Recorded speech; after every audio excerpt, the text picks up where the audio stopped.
Tracy in Michigan. Tracy has some thoughts on Juan Williams. Hi, I do, Dennis. I was actually listening to Mitch Albom on the radio yesterday. I don't know if I'm allowed to say that. Yeah, sure. He has the biggest ears I've ever seen. He's Vulcan, isn't he? They're quite large. Yeah. His head is actually quite large. Yeah, it's beautiful. It's beautiful. The rest of his body.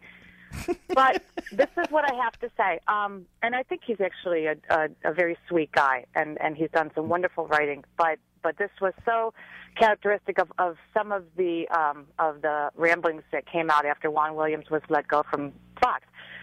You don't even have to be a regular student of the Bill O'Reilly program to know that he has liberal points of view on every single night, times 2, times 4. Yeah, crazy liberal sometimes. Sometimes he goes himself against 2 or 3 others. I mean, that's the way he rolls. And I'm anybody who doesn't watch his program, well, you know what I'm saying. They're ignorant because they're speaking out of ignorance and not really knowing what they're talking about. I know that I truly do get both sides of the story. I find Juan Williams to be a very gracious example of presenting his viewpoint, liberal as it is, democratic as it is. I like listening to him. I learn from him. I might not necessarily agree with him, but he's completely palatable, and I can't believe that he's considered such damaged goods because he goes on this program and does such a wonderful, thoughtful, gracious job of expressing the viewpoint of the very people who are haters of Bill O'Reilly. Well, you saw that chick who made out that he was a nutter. She's been hit in the face with a shovel. She's bummed out about life. And we'll play it. And Tracy, by the way, how do you exist up in Michigan without going mad? Because that state's so far to the left. You sound so pragmatic and measured and well-spoken. Are you depressed up there, or what's up?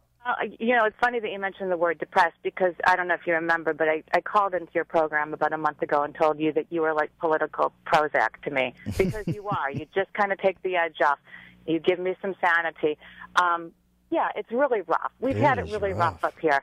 But everybody kind of leans on each other. We've been here for each other. We've got some good people who are probably going to have a good night a week from Tuesday. Well, I hope so, doll, because I know that there are days now, for the first time in my life, where I get a little scared about this election. And usually I can keep perspective and say, oh, God, life's for the living and all that.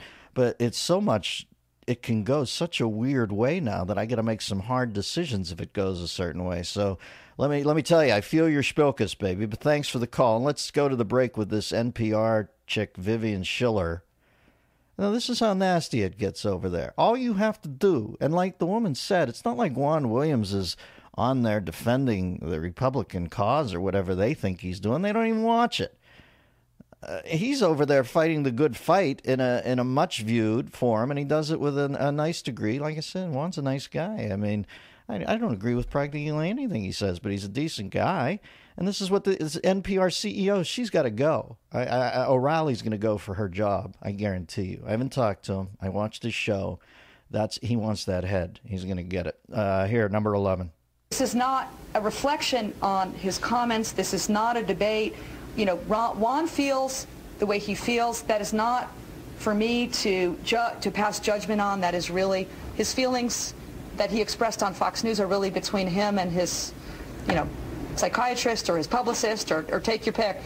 Well, let me take your pick on you, baby. You discussed these feelings you just elaborated on with the new headhunter for your new job because you're gone. You shouldn't have said that. I'm telling you, O'Reilly is tireless, and the people are pissed. And at the very least, you'll get defunded. I think they're going to make your day-to-day over there so much about this that you're going to want out. So welcome to the workforce, doll.